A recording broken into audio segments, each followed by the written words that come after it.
Il leur a fallu moins de 2 minutes 30. Et sur ces images de vidéosurveillance, on a presque l'impression qu'ils prennent leur temps. À aucun moment, ces hommes lourdement armés ne semblent perdre leur sang-froid. Ils étaient venus libérer Mohamed Amra et étaient prêts à tout pour le faire, y compris à tuer. Selon les premiers éléments de l'enquête, une certitude, cette attaque était minutieusement préparée. Quelques minutes avant le passage au péage d'Ancarville, en direction d'Évreux, est passé dans le même sens un véhicule Peugeot volé quelques jours auparavant. Ce véhicule s'est stationné sur le bas-côté, dans l'attente de l'arrivée du convoi. Qui était ce commando? Et surtout, pourquoi avoir pris tant de risques, utilisé autant de moyens pour libérer Mohamed Amra? Car ce détenu n'était pas considéré par les policiers comme un gros bonnet. Son profil ne le plaçait pas en haut de la hiérarchie des criminels.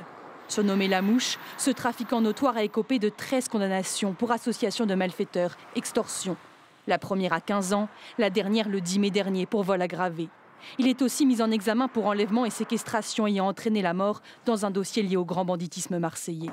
Cet avocat l'a interrogé à la barre il y a à peine quelques jours. Il s'étonne. Il ne m'a pas paru comme quelqu'un bénéficiant encore de liquidités susceptibles d'être mobilisé pour pouvoir organiser ça.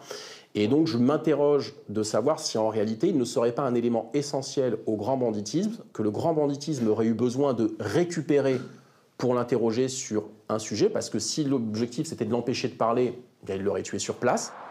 L'enquête s'intéresse désormais à son entourage, à tous les noms cités dans les affaires où il est impliqué, pour tenter de remonter la trace de ses complices.